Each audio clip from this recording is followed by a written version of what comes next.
ఇదేంట్రా పిల్లల పూజ అన్నావు పెళ్లికి వచ్చినట్టు అందరూ ఎలా కూర్చున్నారేంటి? అది వాళ్ళు కూడా నీలాగే పూజ కోసం వచ్చారు భయ్యా. ప్రేయర్ లిస్ట్ లో మనం ముందున్నాం. బసా బస గెస్ట్ హౌస్ లోనే. గెస్ట్ హౌస్ బస్ కాదు భయ్యా, బస అంటే కూర్చోమని. కూర్చో కూర్చో కూర్చో. అది సమాత. ఇదేమిట్రా మనం అడుక్కోటానికి వచ్చాం అనుకుంటున్నాడా? బియ్యం ధర్మం చేస్తున్నాడు. అబ్బాయి అది కాదు భయ్యా, ఇది పూజలో ఒక పార్ట్. ఆ బియ్యం పళ్ళెం పట్టుకొని సూర్యుడు చూపించు. పట్టుకో.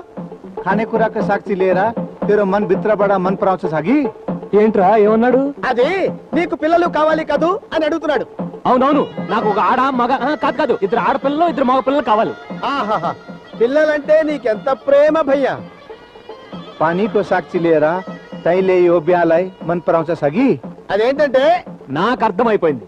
కుంతీదేవి దశరథుడు పిల్లల కోసం ఇలాగే సూర్య నమస్కారాలు చేసేవారు. ఇది ఆ టైప్ పూజే. పురాణాలని పుక్కిలించేసావు భయ్యా, అందుకని తీసిగా కాచేసావు. నేను చిన్నప్పటి నుంచి ఒక్కసారి చూస్తే చాలు ఇట్టే పట్టేస్తాను. పట్టేసావు కదా తెలుస్తుంది.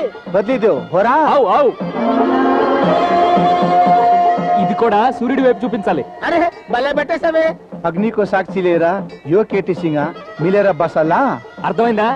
మీ నాన్న నిన్ను పిల్లల కోసం వేధిస్తున్నాడు కదా అని అడుగుతున్నాడు. Super catching. హోరా. అవు అవు, देवलीला लाओ. దేవిలీలే ఆవు. అడ్డే నీకు నేపాలి భాష కూడా వచ్చింది భయ్యా. చెప్పాను కదా నేను చాలా ఫాస్ట్ అని. అవును, ఇప్పుడు నువ్వు మాట్లాడిన దానికి మీనింగ్ ఏంటి భయ్యా? ఇప్పుడు ఆరతి ఇచ్చాడు కదా, ప్రసాదం తీసుకురామంటున్నాడు. అరే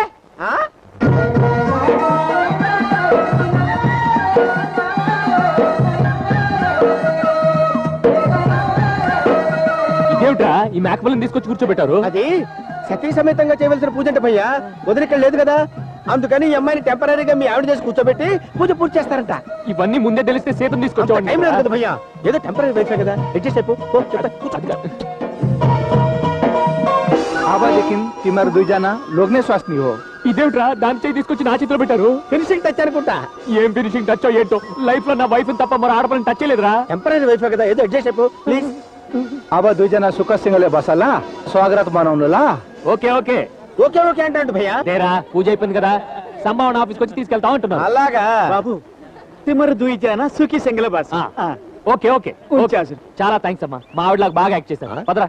అదేంటయ్యా బాబు, అమ్మాయిని తీసుకెళ్లకుండా ఒక్కడే వెళ్ళిపోతున్నావు? పూజ అయిపోయింది కదయా. పూజ ఏంటయ్యా, ఏమో విషయం చెప్పలేదా? ఇప్పుడు మీకు జరిగింది పెళ్లి. పెళ్ళ? మరి ఏంట్రా పెళ్ళి అంటాడు?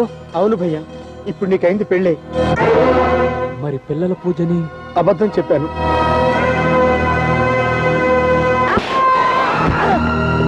స్నేహితుడు నమ్మితే ఇంత దూరం చేస్తావా?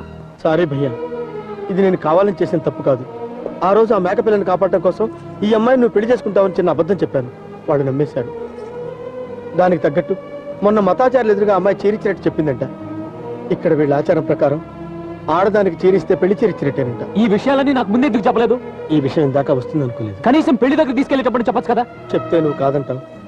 నువ్వు కాదంటే వాళ్ళు దారుణమైన శిక్షలు వేస్తారని. ఆ శిక్షలు నా భార్య కంటే నాకు ఎక్కువ కాదురా. నాకు తెలియకుండా నా చేతికి ఎంత శిక్ష వేస్తానో చూడు. చేతికి సంగతి తెలిస్తే చేతి బతుకుతుందా, చేతి లేకుండా నేను బతుకుతానా? జరిగింది ఏదో జరిగింది. మీ నాన్న ఎలాగో నీకు రెండో పెళ్లి చేయాలనుకుంటున్నాడు. దేవుడే ఈ పెళ్లి చేశాడు అనుకుని ఈ అమ్మాయిని కూడా నీ భార్యగా. నోర్మోయ్, అగ్ని సాక్షిగా సీత మెళ్ళలో తాళి కట్టింది నిప్పుల్లో తోయటానికి కాదు. 7 అడుగులు నాతో నడిపించుకుంది సీతను ఒంటరిదాన్ని చేయడానికి, అంతకన్నా కాదు. జీవితంలో ఒకే ఒకసారి జరిగేది పెళ్లి. పెళ్లి పెటాకలేని ఎదవి, దాని విలువ నీకేం తెలుస్తుంది? చూడు, నాకెందుకు ముందే భయ్యా, సీత గురించి అమ్మాయి చెప్పొద్దు, తట్టుకోలేదు. ఇష్టం లేకపోతే సైలెంట్ గా ఉండు. నిజం చెప్పి అమ్మాయిని చంపకు. నిజం దాచిన సీతను చంపుకోమంటావా? జరిగిన దాంట్లో అమ్మాయి తప్పేం లేదు. తనకు పెళ్ళైందని ఎంతో. పెళ్లి నేను మోసపడి వెంటపడి పెళ్లి చేసుకోలేదు. తెలియకుండా చేసుకునేది పెళ్లి ఎలా అవుతుంది? అంటే తనకు అన్యాయం చేస్తావా? సీతకు న్యాయం చేస్తాను. చూడు, నేను నిన్ను ప్రేమించలేదు. నేను నీ భర్తను కాను. నీ భాష తెలియక మా వాడాడిన అబద్ధం వల్ల ఈ పొరపాటు జరిగింది. నాకు ఇదివరకే పెళ్ళయింది. నేను ఇంత సీరియస్ మ్యాటర్ చెప్తుంటే అలా నవ్వుతావే? నవ్వని భయ్యా, మన భాషను అర్థం చేసుకునే చివరి క్షణం వరకు ఆ అమ్మాయిని హాయిగా నవ్వని. నువ్వు మాట్లాడకు.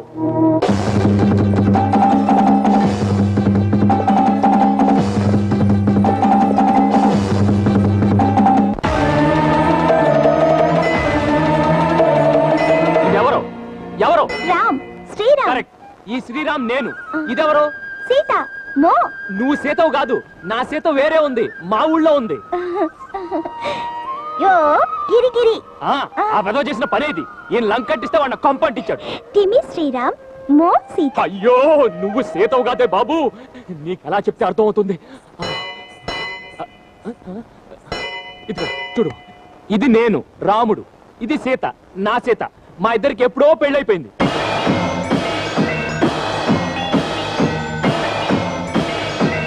నీ బాధని నేను అర్థం చేసుకోగలను. నన్ను క్షమించు. తెలిసి నా సీతకు అన్యాయం చేయలేను. అలాగని నిన్ను భారీగా చేసుకోవటానికి నా అంతరాత్మ ఒప్పుకోదు.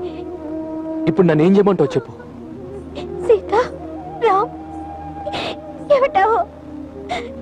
రామ్ సీత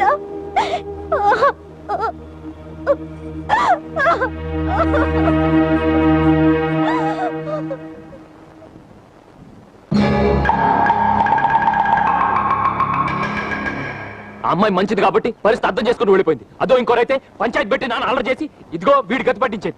నువ్వేంటయా, నీకు వేళ పడలేదు అడుకోవటానికి? నేను వచ్చింది అడుక్కోటానికి కాదు బాబు. నా గతి మీకు పట్టకూడదని మనిషి నన్ను మీ దగ్గరికి పంపించింది. దేనికి? మీ మీద మతకూరలకు అనుమానం వచ్చిందట.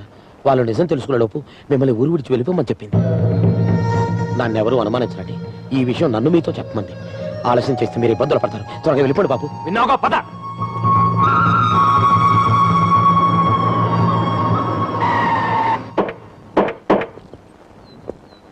వీడొకడు మున్సిపాలిటీ ఎద్దులాగా ఎక్కడ జనం కనపడితే అక్కడ కారు ఆపేస్తాడు. Hello, what happened? ఊతారా?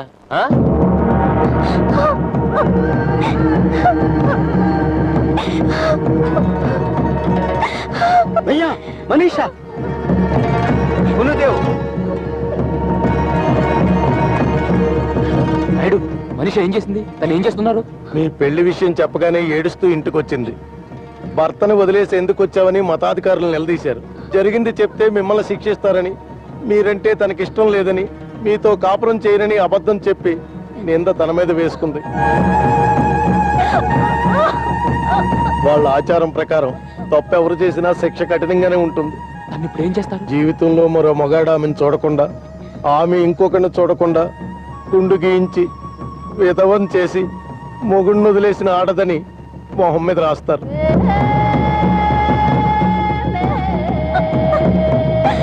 మిమ్మల్ని రక్షించుకోవడం కోసం ఏ ఆడది వేసుకోలేని నింద తన మీద వేసుకుని తన 100 ఏళ్ల జీవితాన్ని బలి చేసుకుంటుంది.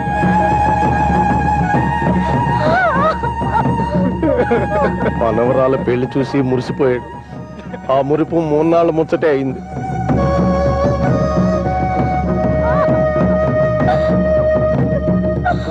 మనం చేసిన తప్పుగా అమ్మాయి బలైపోతుంది. ఇది అన్యాయం. ఈ నాయుడు, ఈ అనర్థాలన్నిటికీ కారణం నేను. కావాలంటే నాకు గుండు కొట్టించమను, గుడ్లతో కొట్టించమను. ఆ అమ్మాయిని వదిలిపెట్టమని చెప్పి నాయుడు. అవును నాయుడు, ఆ శిక్ష ఏదో మాకే వేయమను.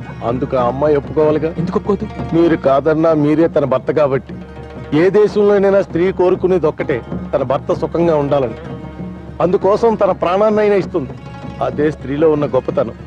అందుకే స్త్రీని నేలతల్లితో పోల్చేది. మీరంటే ఎంత ఇష్టపడిందో చివరికి.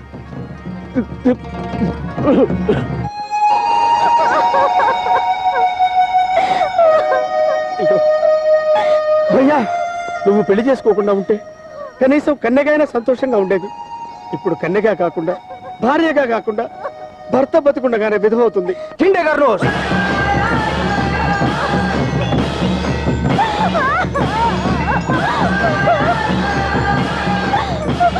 ఆగండి, ఆగండి, ఆగండి, ఆగండి, ఆగండి.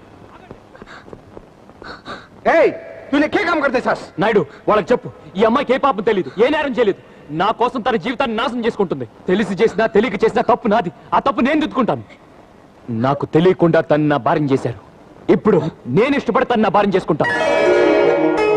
వాళ్ళు చేసింది పెళ్లి కాదు, ఇప్పుడు నేను చేసుకోబోయేది నిజమైన పెళ్లి.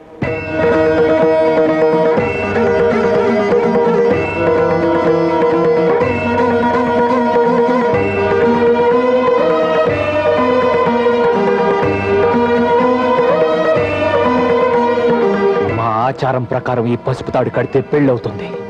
నువ్వు నా భార్య అవుతావు.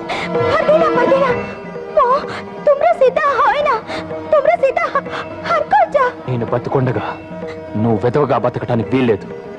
పసుపు కుంకాలతో పుణ్య స్త్రీగా నా భార్యగా బతకాలి. ఈ రోజు నుంచి ఈ రాముడికి 2 సీతలు.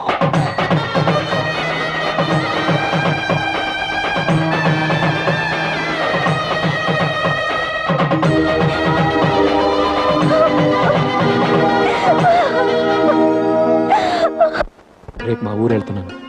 నీ గురించి మా వాళ్ళతో చెప్తాను. త్వరలో నేను నిన్ను మా ఊరికి తీసుకెళ్తాను. అర్థమైందా? ఏం అర్థమైంది? సీత సీత శ్రీరామ్. పర్లేదే, బానే అర్థం చేసుకున్నావు.